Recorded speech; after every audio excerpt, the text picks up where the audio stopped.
MCO 24-ൻ്റെ 9ാമത്തെ unit CSR in Indian context, Indian സാഹചര്യത്തിലുള്ള കോർപ്പറേറ്റ് സോഷ്യൽ റെസ്പോൺസിബിലിറ്റിയെ പറ്റിയിട്ടാണ് പറയുന്നത്.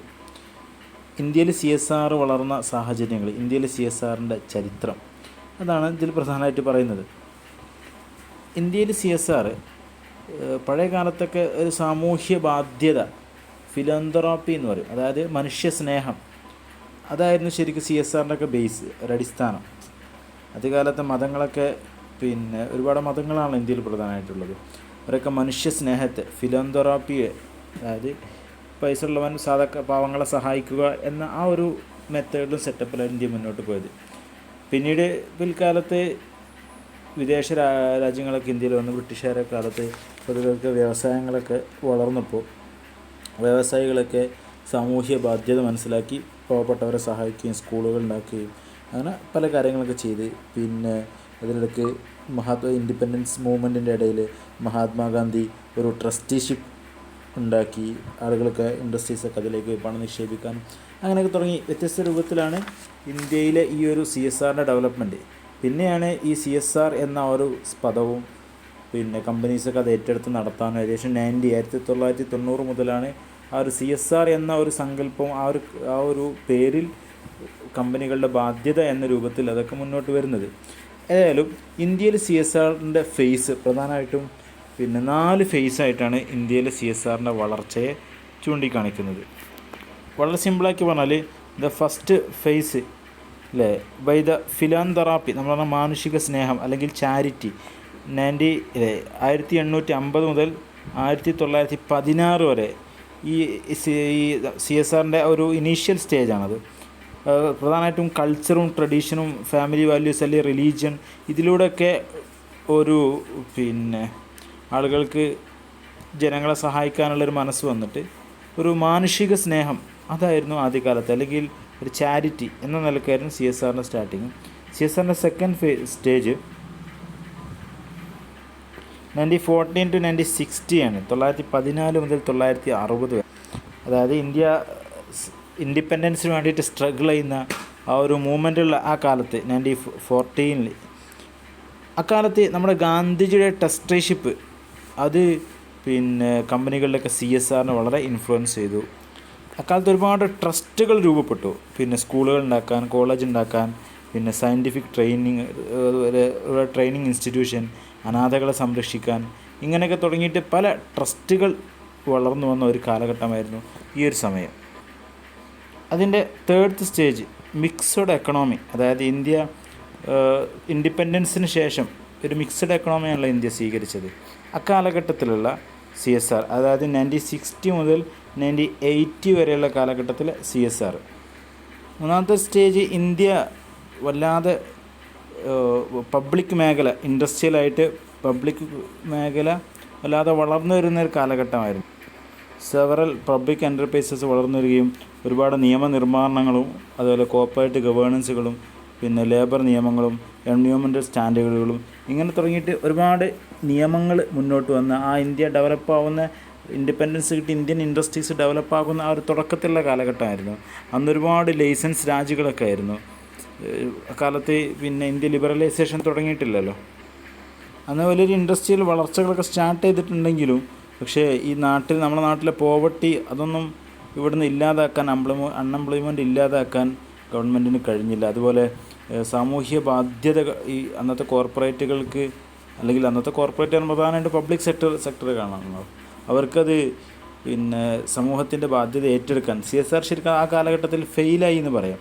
കാരണം ഇവിടുത്തെ പോവർട്ടികൾ ഇല്ലാതാക്കാനോ അൺഎംപ്ലോയ്മെൻറ്റ് ഇല്ലാതാക്കാനോ ഒന്നും അക്കാലഘട്ടത്തിൽ ഉള്ള ഇൻഡസ്ട്രീസിന് സാധിച്ചിട്ടില്ല എന്ന് വേണമെങ്കിൽ പറയാം. The last stage phase 4 interface between philanthropic and business approaches, അതായത് 1980-കൾക്ക് ശേഷം ഇക്കാലം വരെയാണ് ഈ ഫോർത്ത് സ്റ്റേജ് എന്ന് പറയുന്നത്. അവിടെ കമ്പനികൾക്ക് CSR ശരിക്കും അവരുടെ ബിസിനസ് വളരാനുള്ളൊരു സ്ട്രാറ്റജി ആയിട്ട് തന്നെ മനസ്സിലാക്കി. സമൂഹത്തിനുള്ള ചില ബാധ്യതകൾ നിറവേറ്റാൻ വേണ്ടി കുറച്ച് സമ്പത്ത് ചിലവഴിച്ചിട്ടില്ലെങ്കിൽ ബിസിനസ്സിന് കൂടുതൽ കാലം പിടിച്ചു വെക്കാൻ പറ്റില്ല എന്നവർ മനസ്സിലാക്കി. അതുപോലെ തന്നെ ലിബറലൈസേഷൻ, പ്രൈവറ്റൈസേഷനൊക്കെ വന്നതോട് കൂടിയിട്ട് ഇന്ത്യൻ മാർക്കറ്റിന് ഒരു ഗ്ലോബൽ പിക്ചർ വരാൻ തുടങ്ങി. വിദേശ മാർക്കറ്റുകൾ ഇങ്ങോട്ട് വരാനും അതുപോലെ തന്നെ ഇന്ത്യൻ എക്കണോമിയിൽ ഒരു വലിയൊരു ബൂം തന്നെ ഈ പ്രൈവറ്റൈസേഷൻ ലിബറലൈസേഷൻ വരുന്നതോടുകൂടി ഗ്ലോബലൈസേഷനോടുകൂടി ഉണ്ടായി. ഇക്കാരണത്തല്ല ഇന്ത്യൻ കമ്പനീസിനൊക്കെ ഹൈ ലെവലിൽ വളരാനും വിദേശ കമ്പനീസിനോട് മത്സരിക്കാനും സാധിക്കൂ. അതുകൊണ്ട് തന്നെ അവർ രാജ്യത്തിന് വേണ്ടിയിട്ട് പല നന്മകൾ ചെയ്യാനും ഇവിടുത്തെ സോഷ്യോ എക്കണോമിക് ഡെവലപ്മെൻറ്റിന് പലതും സമർപ്പിക്കാനും അവർ തയ്യാറായി. ഇതാണ് അവസാന ഘട്ടത്തിൽ. ഇപ്പോൾ അത് ലാസ്റ്റ് സ്റ്റേജ് എന്ന് പറഞ്ഞാൽ കമ്പനികളിലേക്ക് അവരൊരു സ്ട്രാറ്റജിക് ഒരു CSR ഒരു സ്ട്രാറ്റജി ആയിട്ട് തന്നെ അവരുടെ സസ്റ്റൈനബിൾ ഡെവലപ്മെൻറ്റുള്ള സ്ട്രാറ്റജി ആയിട്ട് തന്നെ കമ്പനികൾ കാണുന്നു. കൂടുതൽ എക്കണോമിക് ഗ്രോത്ത് ഉണ്ടായപ്പോൾ നമ്മുടെ നാട്ടിലെ സമൂഹത്തിന് വേണ്ടി പലതും ചെയ്യാൻ സോഷ്യലി പല നന്മകളും ചെയ്യാൻ അതൊരു ഉത്തരവാദിത്തമാക്കി ഏറ്റെടുത്ത് ചെയ്യാൻ കമ്പനികളൊക്കെ തയ്യാറായി. അപ്പോൾ ഈ ഒരു പാർട്ട് ഇന്ത്യയുടെ ഹിസ്റ്റോറിക്കൽ ബാക്ക്ഗ്രൗണ്ട് CSRൻ്റെ അല്ലെങ്കിൽ ഇന്ത്യയിലെ CSRൻ്റെ വളർച്ച 4 ഘട്ടത്തിലായിട്ട് ആദ്യഘട്ടം ഫിലാന്തറാപ്പി മാനുഷിക സ്നേഹമായിട്ട്, രണ്ടാമത്തെ സോഷ്യൽ ഡെവലപ്മെൻറ്റ് എന്ന നിലയ്ക്ക് നമ്മുടെ ഇൻഡിപെൻഡൻസിൻ്റെ ആ ഒരു കാലഘട്ടത്തിൽ, മൂന്നാമത്തെ മിക്സഡ് എക്കണോമിയിലുള്ള CSR, നാലാമത്തത് ഇപ്പോൾ നിലവിലുള്ള അതൊരു അവരുടെ സ്ട്രാറ്റജിക് ആയിട്ട് CSRനെ കൊണ്ടുവന്ന ഈ ഒരു അവസ്ഥ. ഇങ്ങനെ 4 ഘട്ടം എക്സാമിന് ഇതൊരു പക്ഷേ ചോദിച്ചേക്കാം. Next models of social responsibility operating India.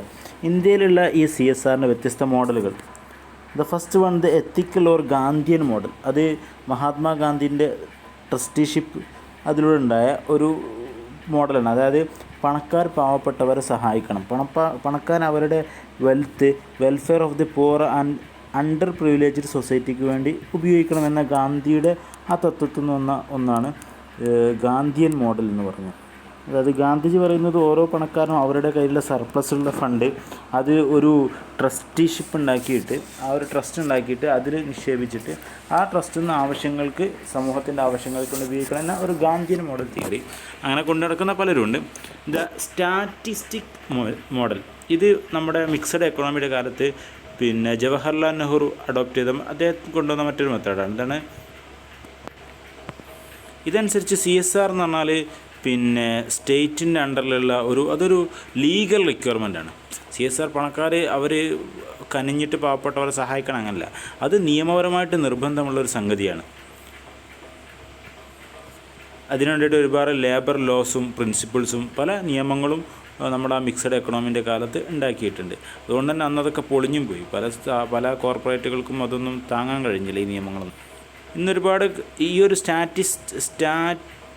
Statist model ഇതാണ് പല പബ്ലിക് കമ്പനികളും ഫോളോ ചെയ്യുന്ന മെത്തേഡുകളാണ്. അതായത് നിയമപരമായിട്ട് തങ്ങളുടെ എംപ്ലോയീസിന് തമ്മിലുള്ള കസ്റ്റമേഴ്സിന് ഈ പബ്ലിക്കിന് ചെയ്തു കൊടുക്കേണ്ട ഒരുപാട് കാര്യങ്ങളുണ്ട്. അതൊക്കെ ചെയ്തു കൊടുക്കലാണെന്ന് അവരുടെ CSR ആയിട്ട് കാണുന്നത്. Next the liberal model. Liberal model എന്ന് പറയുന്നത് കമ്പനിയുടെ വെൽത്ത്, ഒരു കമ്പനിയുടെ പ്രധാന റെസ്പോൺസിബിലിറ്റി എന്ന് പറഞ്ഞാൽ അതിൻ്റെ സ്റ്റോക്ക് ഹോൾഡേഴ്സിന്, അതിൻ്റെ ഷെയർ ഹോൾഡേഴ്സിന്, അതിൻ്റെ മുതലാളിമാർക്ക് വെൽത്ത് ഉണ്ടാക്കി കൊടുക്കുന്നതാണ്. കമ്പനി സമൂഹത്തെ നന്നാക്കാൻ പോയി കഴിഞ്ഞാൽ അവർക്ക് എക്കണോമിക് ഫ്രീഡം ഉണ്ടാവില്ല. അപ്പോൾ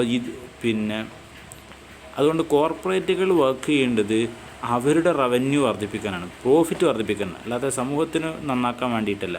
പക്ഷേ ഈ പ്രോഫിറ്റ് ഉണ്ടാക്കുമ്പോൾ അതിൻ്റേതായ പല എത്തിക്സും കസ്റ്റംസൊക്കെ അവർ ഫോളോ ചെയ്യണം, നാട്ടിലെ നിയമം അനുസരിക്കണം.